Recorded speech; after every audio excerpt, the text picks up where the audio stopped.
Bienvenidos amigos nuevamente a su canal Dolarización en Acción. Es un gusto tenerlos aquí. Les agradecemos nuevamente por su sintonía. Les agradecemos por su continua lealtad. El día de hoy les vamos a traer el tema que la dolarización es una reforma comercial, además de ser una reforma monetaria. No lo incluimos en el título porque se nos hace un poquito demasiado largo, pero esto se conecta con lo que dijimos en el video anterior, que lo vamos a copiar aquí arriba respecto a que la dolarización cambia el esquema de un país de capitalista a neomercantilista, una versión más primitiva del capitalismo, según el autor que citamos, que era Enrique Herzi, y eso nos pone en una situación en la cual el comercio exterior se vuelve incluso más importante que en una economía normal. Por eso aquí vamos a expandir sobre la idea del video anterior respecto a que en términos prácticos una balanza comercial constantemente positiva es el único camino factible para que un país dolarizado consiga sostener este sistema monetario en el corto plazo y potencialmente desarrollar su economía en el largo plazo. Este es el primer video donde ponemos los cimientos sobre el tema de desarrollo económico bajo dolarización y con el comercio exterior como pilar principal. Eso es el punto de nuestro libro y es el punto de varios videos que vamos a hacer en el futuro en esta misma línea. Sobre esta situación que ponemos aquí, se la puede encontrar en la página 110 del libro, donde dice el comercio exterior, piedra angular de la dolarización. Hablemos de lo siguiente, haciendo un pequeño paréntesis sobre la lección del día de hoy, quiero hablar sobre la coyuntura del Ecuador, donde empezamos a ver que el gobierno está tomando más en cuenta la dolarización y la está tomando más en serio, un poquito tarde, según los resultados electorales que hemos visto en estos días, pero notamos que siguiendo las directrices de economistas que conocen el tema como Mauricio Pozo, el gobierno está tratando de crear la ley de defensa de la dolarización, la cual incluye, entre otras cosas, la independencia del Banco Central. Un poquito tarde querer independizar el Banco Central 20 años después de dolarizar, pero mejor tarde que nunca. Esta es una serie de medidas que parece ser que alguien en el gobierno nos escuchó cuando dijimos que si ya no tenían nada que perder, pues sería mejor que por lo menos se fueran dejándole al gobierno, al país, algún beneficio. Entonces hemos visto medidas como la de la eliminación de los subsidios a la gasolina, hemos visto medidas como la de la privatización de empresas públicas, incluida Petroecuador. Son medidas muy buenas, son medidas que no van a ser populares, pero qué bueno que el gobierno se haya dado cuenta, tal vez muy tarde para ellos, que lo mejor que podían hacer era simplemente tomar las medidas que se tengan que tomar con la dolarización de palestra y basado en esas medidas hacerlo bien al país ahora que están de salida. Otra noticia más es sobre la que salió en el Diario Expreso hace un par de días. Eh, Puntos importantes de esta noticia. Uno es que la editora del libro, el economista Nancy Selly, fue entrevistada para esta noticia y estuvo hablando sobre el tema del comportamiento del comercio exterior ecuatoriano, pero también, y que es importante resaltar aquí, el tema de cómo sigue el Banco Central eh, clasificando las exportaciones desde el Ecuador de una manera totalmente arbitraria, totalmente caduca, totalmente fuera de los tiempos y que empieza a afectar la manera en que se hace un análisis como el que estamos haciendo aquí sobre el tema de dolarización. Por ejemplo, poner de no tradicionales a productos como la enlatado de pescado, el atún en lata, el atún en pouch. Entonces, se lleva haciendo más de 50 años en el país y como veremos más adelante casi 1.000 millones de dólares en exportaciones. Entonces, por montos y por tiempo tiene que ser tradicional, no se lo puede separar. Lo mismo las flores naturales, una gran cantidad de ingresos, una gran cantidad de tiempo en el mercado, el único producto agrícola de la sierra ecuatoriana que es de exportación, no puede ser un producto que no sea tradicional. Y así hay otros más, la harina de pescado, la madera, eh, o algunas frutas como la piña, ¿no? Los mangos, son productos que siempre exportaba al Ecuador. Entonces, empieza a ser, lo veremos más adelante, empieza a tener un impacto sobre cómo podemos hacer el análisis del comercio exterior en dolarización debido a estas tremendas arbitrariedades que no tienen ningún sustento técnico. ¿Cómo demostrar que la dolarización es una reforma comercial? Ya sabemos que la dolarización es una reforma monetaria, pero aparte de ser una reforma monetaria, ¿cómo se vuelve una reforma comercial? ¿Cómo deducimos esto? Vamos a ir de lo particular a lo general. ¿Y qué va a ser lo particular? Lo particular serán las predicciones sobre lo que sucede en una economía cuando se hace una reforma comercial, cuando se abre el mercado. Y estas predicciones las hacen Ricardo Smith y Heschker-Ohlin. Y vamos a usar esas predicciones para compararlo con los resultados obtenidos por Ecuador en los últimos 20 años y según eso trazaremos conclusiones. También se discutirá el concepto de hiperapertura comercial, como un preludio a examinar un posible tratado de libre comercio con Estados Unidos, que nosotros tocamos en el libro, pero no lo hemos tocado todavía en los videos y lo haremos en el momento apropiado. La primera predicción, dice David Ricardo, cuando hay apertura de mercados que va a tener dos efectos, el eliminar la autarquía. La autarquía es cuando un país quiere ser autosuficiente y no participar en el mercado mundial como por ejemplo Corea del Norte. No fue la situación inicial del Ecuador. El Ecuador comenzó como una economía abierta. Sin embargo, se va a demostrar aquí que de lo que ya era abierta se volvió muchísimo más abierta. Entonces, dos cosas que vienen de esta parte de David Ricardo es demostrar que el comercio exterior del Ecuador, de hecho, se expandió de manera significativa a raíz de la dolarización. Y la segunda, que esta apertura ha servido para mejorar la calidad de vida de los ecuatorianos. Es decir, ha habido un resultado social positivo por esta apertura del comercio exterior.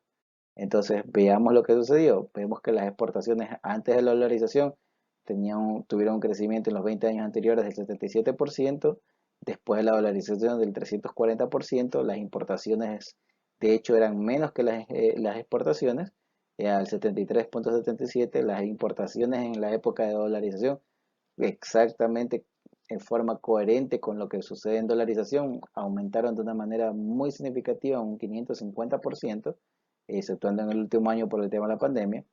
El PIB antes de la dolarización en términos nominales había crecido alrededor de un 10%, post dolarización ha crecido un 485% y el peso del comercio exterior sobre el PIB antes de la dolarización era el 30,29%, mientras que post dolarización era 46 ha sido 46,16%. Lo extraño empieza en este punto, ¿no? El crecimiento del comercio exterior sobre el PIB en el periodo pre-dolarización, de hecho, el comercio exterior impulsaba al PIB. Por eso el comercio exterior, de hecho, crecía más rápido que lo que crecía el PIB. En cambio, podemos ver que en la época post-dolarización, de hecho, el PIB ha crecido más rápido que el comercio exterior. Entonces, el crecimiento del país ha impulsado al comercio exterior en dolarización, lo cual se refleja precisamente en el enorme crecimiento de las importaciones por encima del crecimiento de las exportaciones.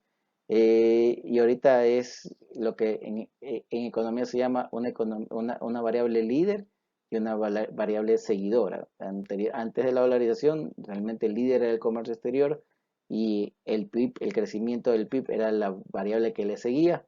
Ahora aparentemente, según estos datos, pues al menos hasta antes de la pandemia, lo que resultaba era de que era el crecimiento del Ecuador, el crecimiento de la economía, el que impulsaba a que haya más movimiento en el comercio exterior.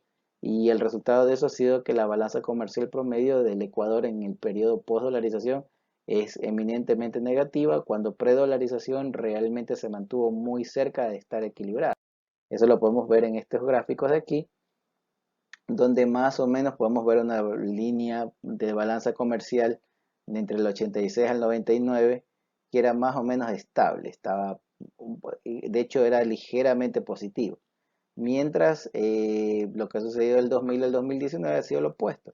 La balanza comercial ha caído constantemente, comenzó estando relativamente tablas y ahora para el 2019, 2018, 2019, 2019 tuvimos un saldo positivo de balanza, el 2020 también por la pandemia, entonces puede estar equilibrado, pero en términos generales para todo el periodo es probablemente, incluso tomando en consideración lo de la pandemia, probablemente vaya a ser un caso de que termine justo tabla, cero. No tenemos una balanza positiva comercial como la que requeriría la dolarización, según lo que dijimos al inicio del video. Aquí también podemos ver a cuentas claras un gráfico del Banco Central que nos muestra precisamente el enorme crecimiento del comercio exterior en el periodo post-dolarización. Podemos ver el pre-dolarización en el caso de las exportaciones no petroleras, pues el pico era 1.749, el pico al 2019 ha sido 13.650 y el 2020 por ahí va también porque tuvieron un gran auge las exportaciones en este periodo. Entonces, esto demuestra totalmente lo que dice Ricardo, de que cuando existe una apertura de mercado, lo que va a haber es una gran expansión del comercio exterior, totalmente comprobado gracias a este gráfico. Respecto a la riqueza social, podemos ver también que aquí hay diferentes medidas con lo que lo podemos considerar. Antes de la dolarización, el PIB per cápita en Ecuador era alrededor de $1.790. Después de la dolarización es aproximadamente 6.000. Eh, la capacidad de adquisición equilibrada, el PPP, Purchasing Parity, eh, Purchasing Power Parity, más o menos era de 5.380 antes de la dolarización y es 11.350 post dolarización. Entonces podemos ver que la sociedad ecuatoriana definitivamente está mucho mejor que en el periodo antes de la dolarización. Lo vemos también en la distribución del ingreso. El coeficiente de Gini lo que demuestra es que la distribución del ingreso en el país en este periodo de dolarización del 2000 al 2019 se ha vuelto bastante más equilibrada, ¿no? Pasando de alrededor de un 60% de desequilibrio a un 45%. Entendamos que en el índice de Gini, el coeficiente de Gini, si llega a 1, es por ejemplo un rey, un dictador, una persona que sea completamente dueña de todo, y si llegara a 0, pues sería un comunismo total donde todo el mundo es dueño de parte del país. Entonces normalmente se trata de estar alrededor del 50, un poquito más abajo, y es justamente a donde se ha colocado el Ecuador. Con respecto a la pobreza, podemos ver que también ha habido una evolución. Aquí no tenemos las cifras del año 2000, tenemos del 2007, donde la pobreza ha caído de una manera relativamente significativa. La pobreza rural probablemente más que las otras dos. Eh, Esto también tiene que ver con la migración hacia las ciudades, pero en términos generales, la pobreza también ha sido positivamente afectada por la dolarización. Entonces se cumplen las dos condiciones de Ricardo, la expansión del comercio exterior y el crecimiento de la riqueza social. La segunda predicción de Adam Smith y la División Internacional del Trabajo. La predicción de Smith es básicamente la apertura del comercio exterior conllevará a una especialización en aquellas industrias que tengan economías de escala para competir a nivel mundial. Y eso hará de que la exportación se concentre en ciertos productos y deje de producir otros más. Entonces, esto lo podemos ver en los gráficos y en los números que nos dan. Las exportaciones no tradicionales en predolarización habían aumentado 340%, postdolarización prácticamente lo mismo. Las tradicionales en el periodo predolarización habían aumentado, perdón, en un ritmo mucho más bajo, a 176%. Postdolarización están bastante más altas que las no tradicionales en 481%. El peso de los clústeres sin petróleo es 40.78 antes de la dolarización y postdolarización 35.15, pero porque afectó bastante el tema del superciclo de las materias primas, que hablaremos más adelante. Eh, y el peso de todos los clústeres, incluyendo el petróleo, postdolarización ha mejorado un poco al 76% versus al 74% antes de la dolarización.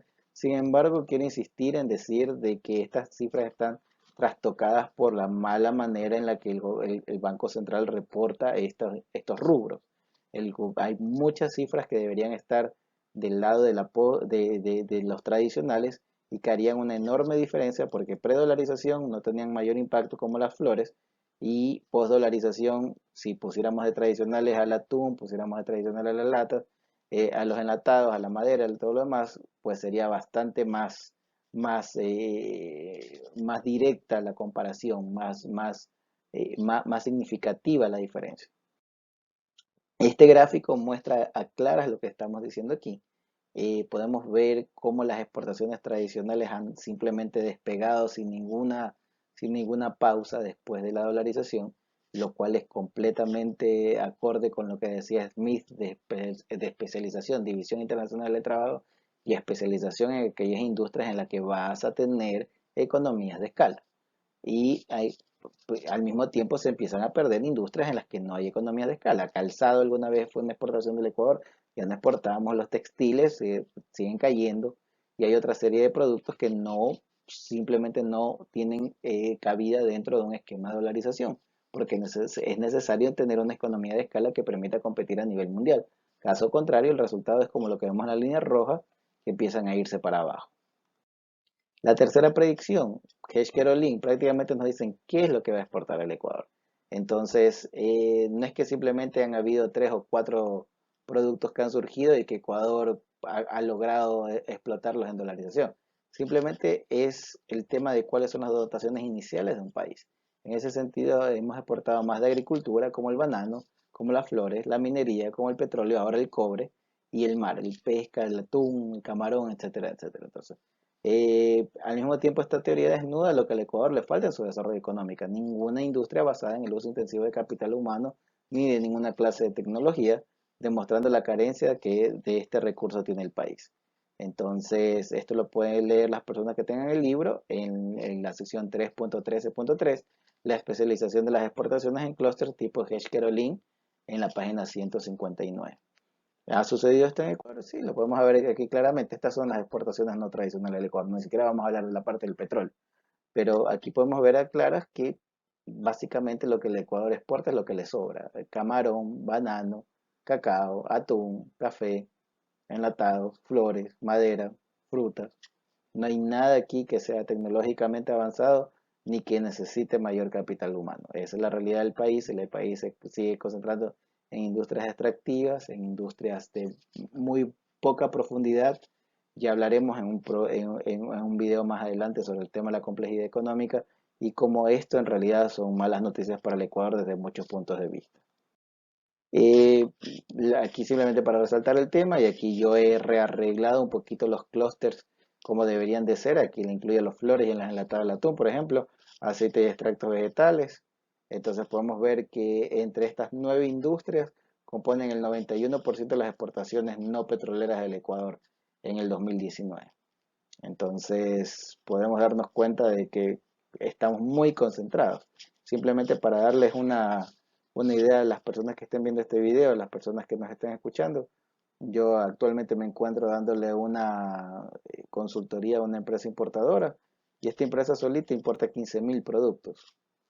Eh, ¿Qué es lo que quiero decir? Es que Ecuador realmente la diversidad de exportadores es muy baja, porque estamos hablando de 9 industrias donde en el mejor de los casos, aunque cada industria tuviera 20 productos de exportación, 20 que no los tienen, pero digamos que tuviera 20 productos de exportación, estaríamos hablando entre 180 a 200 productos de exportación.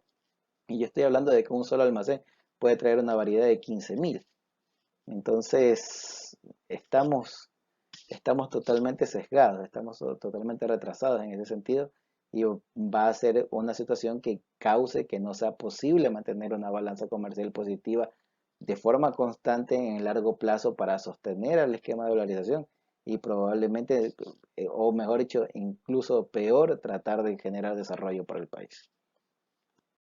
Vamos hablando del último concepto que será útil para cuando nos toque tratar el tema del Tratado de Libre Comercio con Estados Unidos y esa es la hiperapertura comercial. Esto es lo que también llamaba el bobo aperturismo el expresidente Correa. Y realmente en este sentido tiene razón. Colombia, Perú, Chile hicieron tratados de libre comercio con Estados Unidos, lo hicieron de una manera en la cual realmente hubo poca planificación, poca visión hacia cuál iba a ser el desarrollo. Se hicieron muchas promesas, ninguna se ha cumplido. El resultado es que los tres países tienen balanzas comerciales negativas, algunos, un par de ellos muy negativas, y podemos ver la situación de Chile. En Chile el Tratado de Libre Comercio no ha traído ninguna clase de desarrollo, ninguna clase de progreso, y por el contrario, la situación socioeconómica de Chile ha sido terrible en estos últimos meses, por no decir en estos últimos años. Entonces, podemos ver que no es un tema de simplemente lanzarse y ver qué va a pasar. Hay que planificarlo y en dolarización más aún. Entonces, ¿cuál es el punto de la hiperapertura comercial? El punto de la hiperapertura comercial es cuando la apertura del mercado es tan grande que se empieza a destruir trabajos casa adentro. Entonces, el comercio exterior comienza a volverse perjudicial para un país. Y un poco lo que le pasó a Venezuela. Venezuela es un excelente ejemplo de eso. Venezuela, técnicamente hablando, debería ser un país que pudiera producir exactamente lo mismo que Ecuador. Tenemos prácticamente el mismo clima, prácticamente la misma geografía y sin embargo, Venezuela nunca tuvo nada más que su petróleo.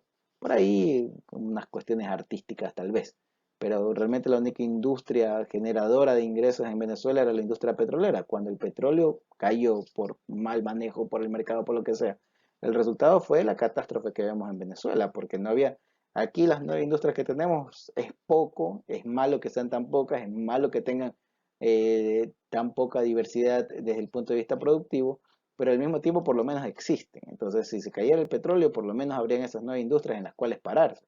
Venezuela nunca tuvo eso. El resultado fue una hecatombe, precisamente porque había una hiperapertura comercial que hacía que, especialmente del lado de las importaciones, se empezasen a destruir trabajos. En Ecuador, hasta ahora, las importaciones han sido un generador de trabajo. Es algo que decimos en el libro. No lo hemos explicado en ningún video todavía, lo explicaremos más adelante. Pero es importante tratar de evitar la hiperapertura comercial.